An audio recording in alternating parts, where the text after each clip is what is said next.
तो मनुष्य बन गया।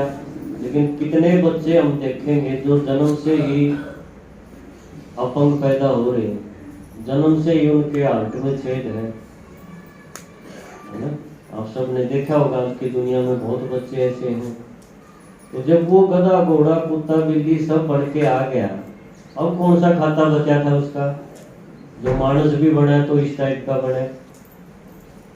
तो ये बात भी हमने सुन रखी थी, लेकिन इसका कोई लॉजिक नहीं था, कोई आधार नहीं मिला। परमात्मा ने बताया कि मनुष्य मनुष्य ही बनता है, और इतना फर्क पड़ता है कि किसी जन्म में वो नर बनेगा, किसी जन्म में नारी बनेगा, ये चोला बनेगा।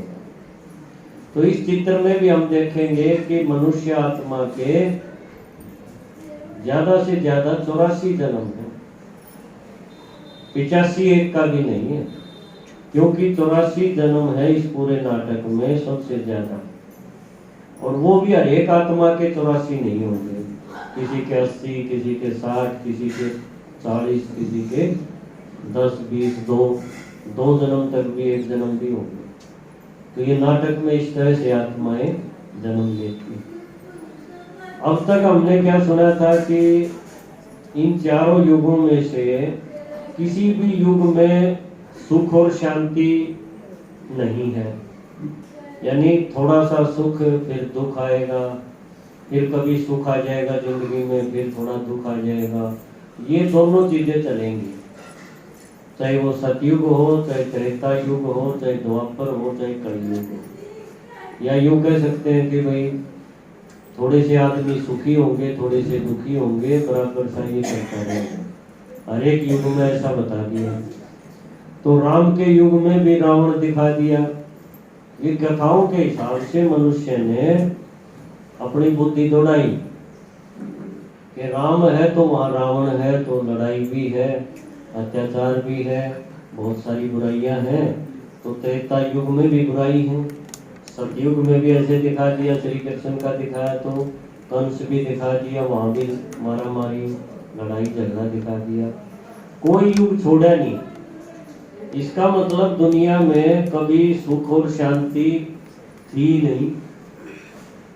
इसलिए फिर एक नई लाइन में चले गए लोग, जिसको कहते हैं भी कहीं भी जन्म लेने का फायदा नहीं है। न सतयुग के जन्म लो, न त्रेता के, न द्वापर के, न कलयुग के। जन्म मरण से अलग हो जाओ, ऐसा कुछ कर लो जो जन्म लेने ही ना पड़े। क्योंकि जन्म लोगे तो फिर किसी भी युग में ले लो, समस्याएं हैं वहां भी। तो एक मोक्ष की एक थ्योरी चल पड़ी, जिसको बोलते हैं ना मोक्ष।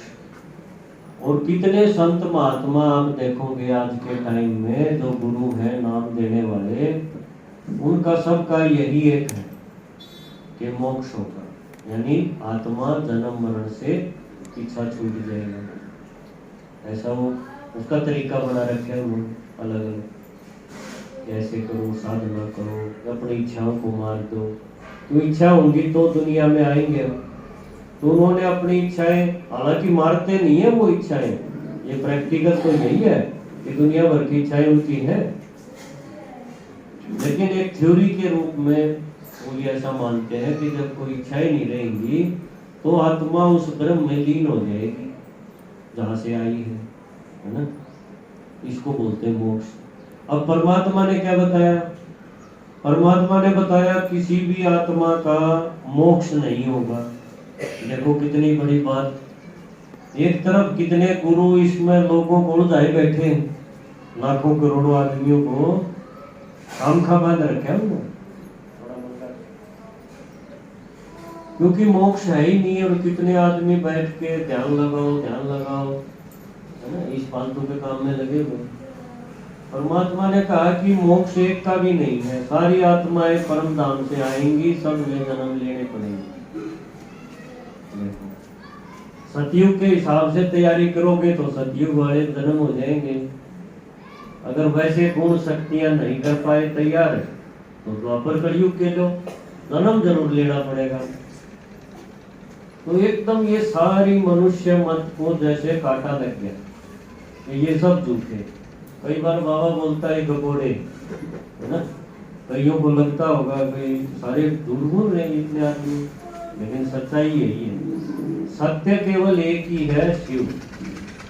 वो जब आके बताता है तो जितनी हमने मानसा से बात सुनी थी, किताब पढ़ी थी उनकी लिखी हुई, सारी की सारी जीरो हो जाती। और फिर नई बात क्या मिलती है? परमात्मा ने बताया कि इस दुनिया के नाटक में समय एक जैसा नहीं है। शुरू का जो समय है इस नाटक में बहुत गजब का है, बहुत गजब का, माना गोल्डन, सोने जैसा। ये तुलना की गई, लेकिन वो भी सब सदा सोने जैसा नहीं रहेगा, कुछ समय तक तो रहेगा।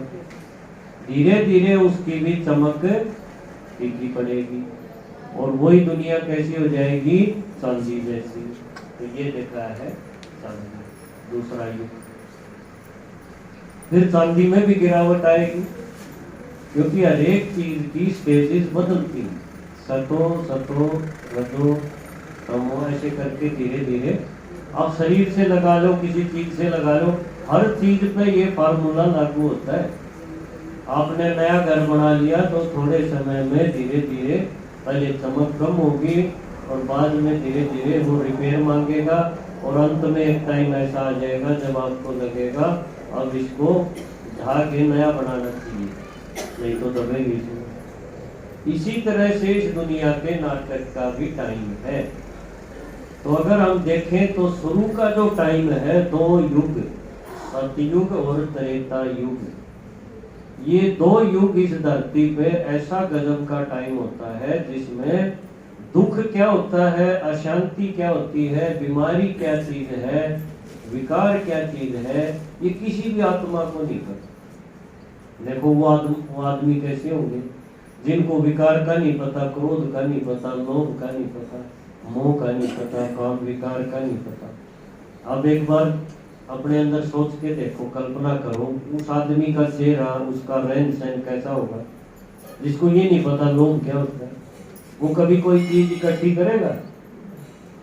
ये आके काम आएगी तो ये खत्म हो जाए, खत्म हो जाएगी फलानी चीज, ये विचार ही नहीं आता कभी।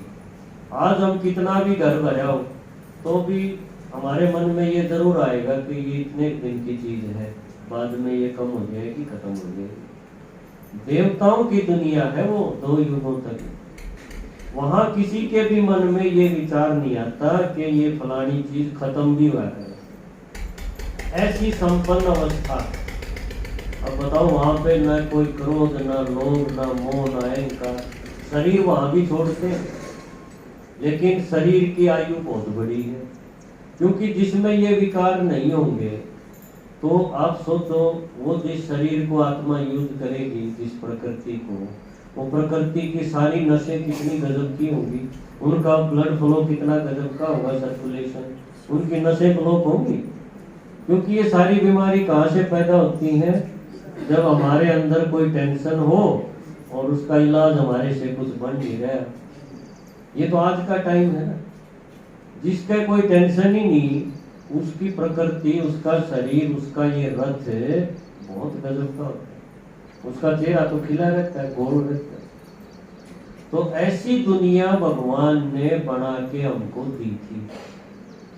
तो भगवान को बोलते हैं ना दुनिया बनाने वाले। तो ये दुनिया थोड़ी बनाई थी जिसमें समस्या खत्म में नहीं हो रही। ऐसी बनाएगी तो उसकी भक्ति, उसकी पूजा कौन करेगा? फिर तो रावण के साथ उसको भी जलाएंगे लोग, है ना? लेकिन उसने ऐसी बनाई नहीं, उसने बनाई थी बहुत सुंदर। सत्यम शिवम सुंदरम बोले ना, तो उसने ऐसी सुंदर दुनिया हमें दी थी जिसमें कहेंगे देवी देवताओं की दुनिया। ये दो युग है वो इस धरती पे, जिसका किसी को पता नहीं। कोई मर जाएगा, शरीर छोड़ेगा, तब एक बार बोलते हैं भाई वो चिट्ठी में लिख दिया फलाना स्वर्ग सीधा आ गया। स्वर्ग का जिक्र आता है, और स्वर्ग का जिक्र केवल हिंदू धर्म के शास्त्रों में ही नहीं। कहीं कोई सोचे कि भाई ये यहाँ के पंडितों ने बना रखा है ना, और धर्मों में भी इसका जिक्र है। जैसे मुसलमान इसको बोलते हैं जन्नत, है ना, बहिश्त। अंग्रेज बोलते हैं हेवन, पैराडाइज। तो अनेक नाम इसके हैं, वैकुंठ भी बोलते हैं हिंदू धर्म के हिसाब से। तो इसका मतलब ये दुनिया कभी थी, लेकिन कैसी थी, कब थी, ये बात एक विश्वास पे रह गई कि कोई मानता है तो मानो, असल में तो वो केवल रिवाज के तौर पे, हम बोलने के तौर पे बच गई। भगवान ऐसी बना के गया था। अब देखो, जिसको ये ज्ञान नहीं है भगवान का, जिसने भगवान का ये बातें नहीं सुनी, वो क्या सोचता है कि यहाँ भी रोना था, इसमें भी रोना था, इसलिए जन्म ना लो। अब भगवान ने बताया कि इसमें कोई रोना ही नहीं, कोई पुलिस नहीं, कोई थाना नहीं, कोई मुकदमा नहीं, इसलिए वहां जनसंख्या भी थोड़ी सी थी। अब कितने तो आदमी डॉक्टरी लाइन में ही है। आप देखोगे आज की दुनिया में, अगर एक शहर में आप देखो, कितने डॉक्टर, कितने जोड़ा छाप, कितने लैब, कितनी दुकानें, है ना, कितने आयुर्वेद के देसी डॉक्टर, कहीं कोई नस दाबने वाला डॉक्टर, पता नहीं कोई ठीक करने वाला डॉक्टर, किसी का कुछ टूट गया वो हाथ बांध रहा है। एक अनेक कितने पीजीआई आपको मिलेंगे, कितना सारा कारोबार तो डॉक्टरी लाइन का है। आप सोचो, एक एक शहर में इतने आलू नहीं बिकते होंगे जितनी दवाइयां बिकती है। ट्रक के ट्रक आते हैं और सब एक एक थैला भर के जाते हैं, फिर 15 दिन बाद फिर पहुंच जाओ। ये इस तरह की जिंदगी वहां नहीं है, क्योंकि शरीर में दिक्कत ही नहीं है। दिक्कत पैदा करने वाली जो चीज थी वो आत्मा की बीमारी, आत्मा के अंदर मैल विकार, वो वहां है नहीं। तो देवी देवताओं की दुनिया थी 2 युगों तक, और उनके जन्म भी देखो कैसे होते थे, विकार से जन्म लेते थे। ये खास बात थी। इसलिए आप देखोगे हर एक देवता के पीछे ना, उसके सिर के पीछे ऐसा एक सफेद सफेद ये चक्कर दिखा, ये पवित्रता की निशानी है। मंदिरों में, मूर्तियों में ये चक्कर तो है, पर किसी ने कभी पूछा नहीं कि भाई ये मुकुट के पीछे और क्या लगा रखे, सफेद सफेद पहिया। ये है उसका जन्म विकार से नहीं हुआ, या उसको आप कह सकते हो मोर मुकुट भी कह सकते हो, पवित्रता की निशानी भी है। तो ऐसी दुनिया जो आदमी आज सोच भी नहीं सकता। आप किसी को अगर ऐसे बोलोगे ना जाके कि ऐसी दुनिया बढ़ने जा रही है जिसमें एक भी डॉक्टर नहीं, एक भी पुलिस वाला नहीं, एक भी कोर्ट के जज नहीं, तो वो आपके ऊपर हंसेगा और हो सकता है आपको अस्पताल में ले जाए कि ये माता ऐसी ऐसी बावली बातें करती हो, करेगा कि नहीं? तो ऐसी दुनिया भगवान ने रच के दी थी जिसको कहेंगे स्वर्ग। पर वही स्वर्ग धीरे धीरे फिर उसमें भी वो घर भी पुराना तो होगा। जब पुराना हो जाता है तब उसको कहेंगे द्वापर युग, तीसरा युग। पर इतना पुराना नहीं कि उसको ढा के नया बनाना पड़ेगा, अभी उसमें काम चल सकता है।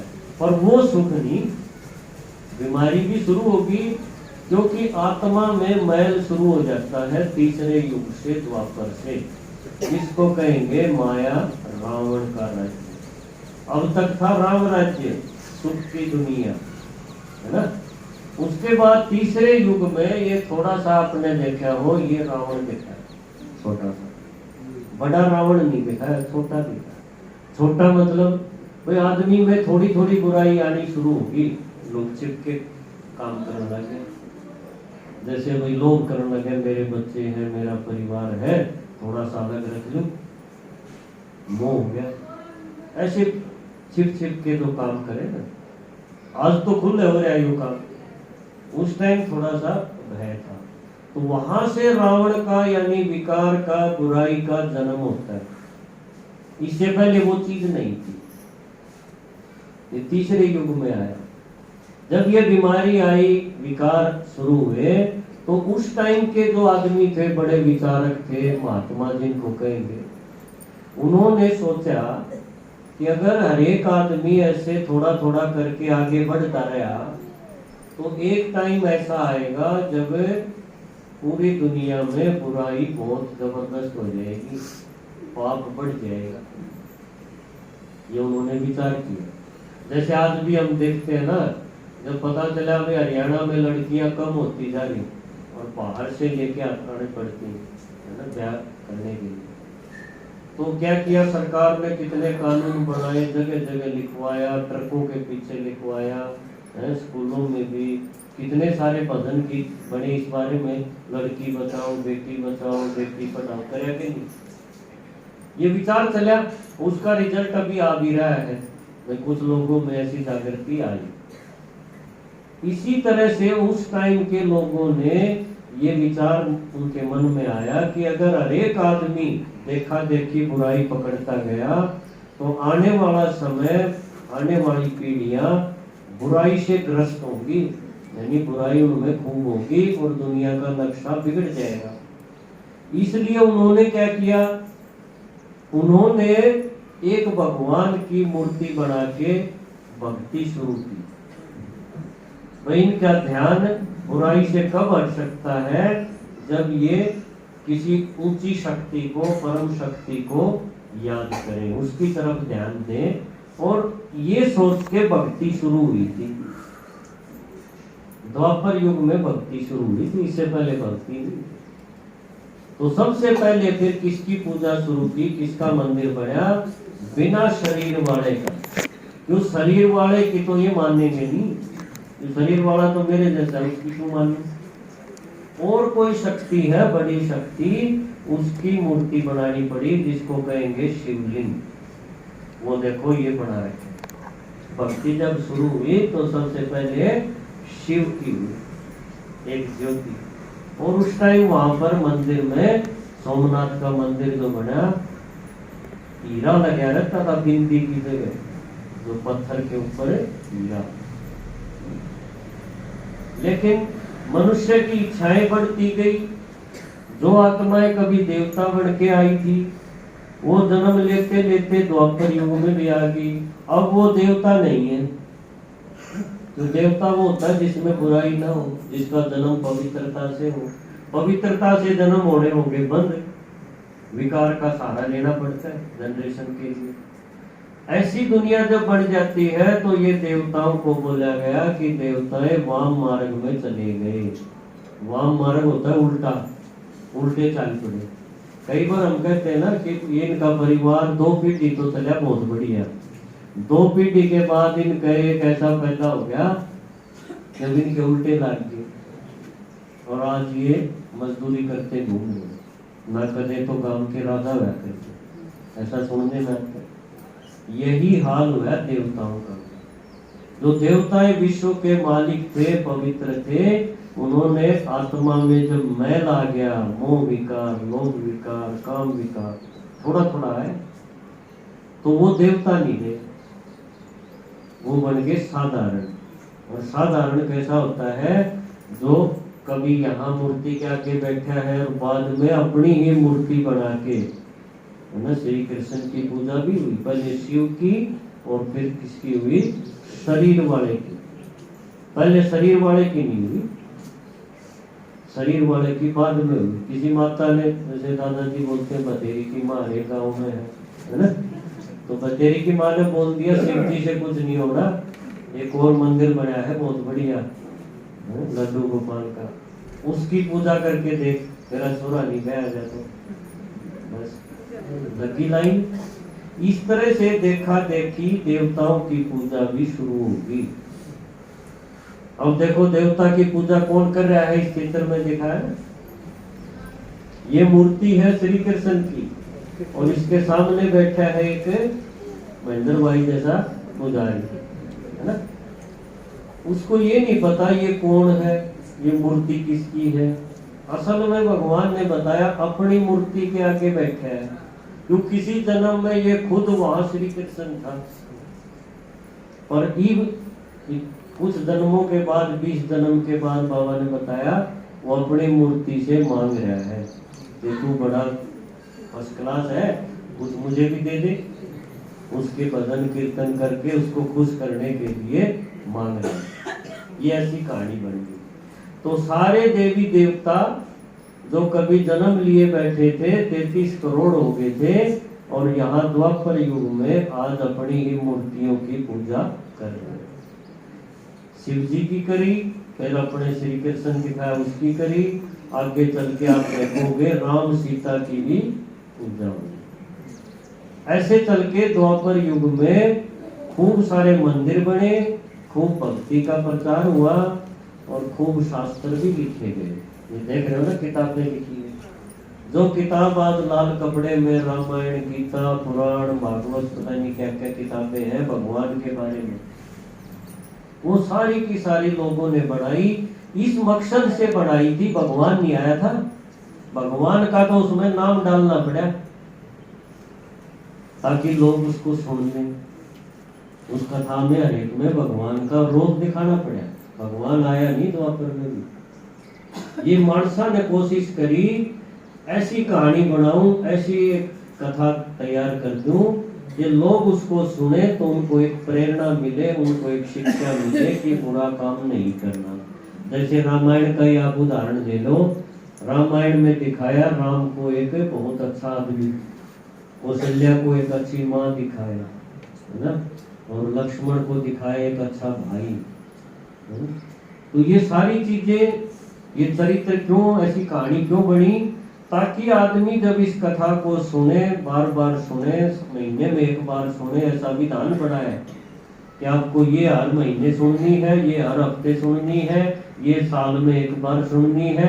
यानी बुद्धि में ये चलते रहना चाहिए अच्छाई की तरफ। ऐसी सोच के साथ मनुष्यों ने पूरा सिस्टम एक बता दिया भक्ति का, ताकि आदमी बुराई से बच जाए।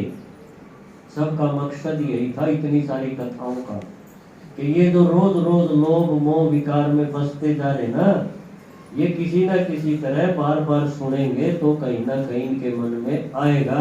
अरे रात को तो तूने रामलीला देखी थी और उसमें देखा था हनुमान जैसा होना चाहिए ना, स्वामी भक्त होना चाहिए, और आज तू ये क्या कर रहा है, बेईमानी क्यों कर रहा है? तो कुछ समय के लिए इन किताबों ने, इन शास्त्रों ने, इन कथाओं ने मनुष्य को रोका, लेकिन माया रावण जबरदस्त था।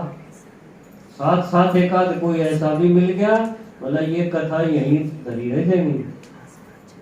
वो देख फलाने ने थोड़े दिन में हवेली काट दी, तो इन कथाएं लिए बैठा रही, बस दिमाग घूम गया, हो गया शुरू हो गई। मिलावट भी करी, धोखा भी दिया, और कहीं गद्दारी करनी पड़ी, कर दी, अपने को बेच दिया माया के हाथ को। ऐसा दोनों चीजें चलती रही। ये प्रयास भी चलते रहे कि आदमी थमे आ रहे, नीचे नहीं गिरे, और दूसरी तरफ जो गिर गया उसकी ऐश देखी कि इसने कुछ नहीं करा, इसकी चांदी हो रही है, सारी दुनिया इसने ही मानना है, मन में कोई बोलता नहीं। ये दोनों चीजें चलती है। तो द्वापर युग में अनेक कथाएं बनी, अनेक शास्त्र बने, जिनको आज हम लिए बैठे हैं और उनको भागवत को, कभी किसी कथा को रोज सुनते रहते हैं। ये सारा भक्ति भी खूब चली और रावण भी खूब आगे बढ़ा, जबरदस्त ये काम चला। धीरे धीरे हम पहुंच गए कहा, कलयुग में। ये काला दिखा है, देखो, सोना, चांदी, तांबा और लोहा, कलयुग आ गया। कलयुग में इन कथाओं में से ही पाठ शुरू हो गए, अनेक गुरु पैदा हो गए। टीवी में आप देखोगे सवेरे सवेरे आ जाएंगे, आज शनिवार है, काला कपड़ा पहनो, काले कुत्ते पकड़ो और काला कागड़ पता नहीं क्या क्या तरीके बताएंगे, काला टीका लगाओ सारे। फिर थोड़ी देर में एक और महात्मा आ गया, वो इस किताब में से कोई एक पाठ ठा लिया, उसके ऊपर कथा सुनानी शुरू करती। 2 घंटे माता जगती नहीं, रोले इतना लगा रहेगा। ये सब चलता है। कलयुग आ गया, उसमें 2 देवता और अजीब से पैदा कर लिया हमने, जो कहीं थे नहीं, जन्म लिए हुए, वो यहाँ कलयुग में पैदा हो गए। उनको बोलते हैं कलयुग के अवतार। वो कौन से अवतार है? एक तो बालाजी, आज हरियाणा में बालाजी खूब हो रहा है ना, हनुमान जी के मंदिर बना रखे हैं, और दूसरा गणेश जी। ये दोनों यहाँ है नहीं, इनमें है हमारे जैसे आदमी देवता, 2 हाथ पांव वाले। इनके देखो, इनका शरीर अगर देखोगे तो वो हमारे जैसा थोड़ी है, अजीब सा है, कथा सुनोगे वो भी अजीब सी है, इनकी भक्ति भी खूब शुरू होगी। फिर भी मनुष्य की इच्छाएं बढ़ती रही। फिर किसी ने बतेरी की माँ ने फिर बता दिया कि इससे कुछ नहीं होगा बालाजी से, फलाने महात्मा के तरह वो नाम देगा, वो गुरु भी बनाए। देखो फिर किसी ने बताया कि पीपल, ये देखो पेड़ पौधे की पूजा, कहाँ शिव से भक्ति शुरू हुई थी, फिर देवताओं की हुई, और धीरे धीरे इन अटपटे देवताओं की हुई, और बाद में देवता भी छोड़ दिए, पेड़ पौधों तक की पूजा शुरू होगी। आज भी पीपल कोई काटेगा नहीं, क्यों शास्त्र में लिख दिया। बात तो ले बढ़िया है, क्योंकि पीपल में कुछ खास चीजें हैं जो हर एक आदमी के लिए जरूरी है, इसलिए प्रकृति को भी रखना था। नहीं तो आदमी प्रकृति को भी खूब नष्ट करता जा रहा था अपने स्वार्थ के लिए। तो ये भी प्रयास मानसा ने कराया, ये भाई विकार, पहले विकारों से लड़ाई हुई, फिर देखा विकार तो ये छोड़ नहीं रहे, फिर सोचा चलो प्रकृति हवा पानी में छोड़ दे। इसके लिए ये कहानी बनी हुई, पीपल नहीं काटना, उसके पास भी नहीं जाना किसी माता ने, नहीं तो भूत से बच जाएंगे, है ना। जो काम आज पुलिस नहीं कर पा रही, वो इन शास्त्रों की एक लाइन ने आज भी बांध दिया पूरे गांव को, कि कोई वहां से गुजरती नहीं माता। देखो आज भी नहीं पीपल काटेगा कोई। तो प्रकृति की पूजा शुरू होगी। प्रकृति के बाद धीरे धीरे ये रामदेव के आसन करने वाले ये आगे, देखा है इसमें कहा है, ये बैठे बात ये भाई चलो पीपल भी तम देखी जाएगी, पर जो खा रखा है उसमें तो हजम कर लो। फिर वो शुरू हो गए टीवी में पेट हिलाने वाले, कोई नाखून रगड़ जाए बूढ़ा आदमी, है ना। खूब पार्कों में ये चला कि बाल जो है ना सफेद नहीं होंगे, मूछें सफेद नहीं होंगी, खूब उनने नाखून रगड़े। कब छोड़े फिर, जब रामदेव के सफेद होने शुरू हो गए ना, फिर वो भी छोड़ गए। इतना ही दम था उस बात में।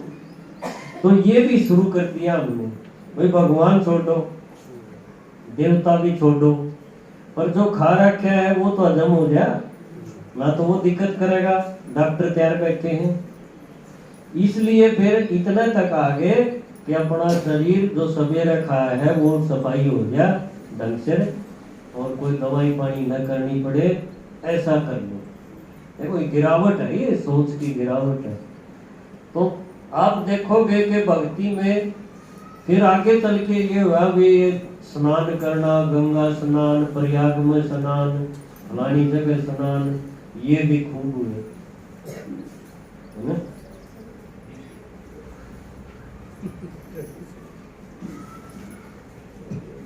चलो कलयुग तो बताने की जरूरत नहीं, आप सारे जानो ही हो, है ना। कितनी इंटरेस्टिंग बातें कलयुग में है, जिसकी निशानी बता रखी है। कन्या अपने मुख से वर मांगेगी, आज तो खूब मांग रही है ना, मांग रही है? मिली आप नहीं खुद नुकह देंगे इसके साथ ब्याह करना है, वो कुछ नहीं मर्यादा सारी चीजें भूल के। और भी बहुत सारी निशानियां इन किताबों में लिख रखी थी, वो आज प्रत्यक्ष नजर आ रही। तो चैप्टर बहुत बड़ा है, इसको बाद में लेंगे, आज हमारा समय हो गया। ओम शांति।